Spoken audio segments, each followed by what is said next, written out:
Hawaiian Electric says it will likely cost hundreds of millions of dollars for safety improvements to prevent another wildfire disaster.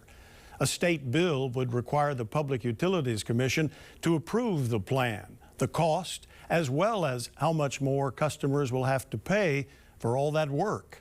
Max Rodriguez has more. Electrical pole replacement, video cameras, and wildfire risk modeling are some of the proposed wildfire safety measures, among other long-term projects.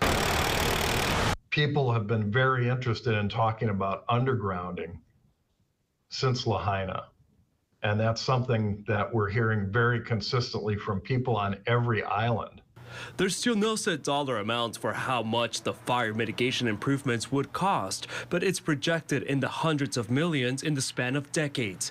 To pay for it, Hawaiian Electric is putting their weight behind a state bill that would enable HECO to borrow money at a lower rate through a process called securitization. By using securitization, we're able to pay for it at the lowest potential cost to customers. The Public Utilities Commission would approve the plan and approve rate increases for customers. The bill caps the increases at 5%. That would be for the PUC to determine whether it would be, called out as a separate line item, kind of a surcharge, or whether it would just be rolled into the rates that are like the kilowatt hour rate.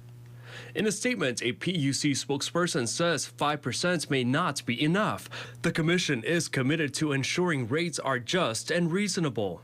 A hard 5% cap may constrain the commission's ability to determine a rate that's in the best interest of the public, will allow it to balance the utility's need for funds while minimizing bill impact.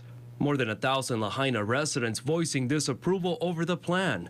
West Maui Representative Ellie Cochran was the only no vote during a Finance Committee hearing. As their area representative, I'm going to stand by their needs. I'm going to stand with their voice. That is who I'm here for and who I'm beholden to.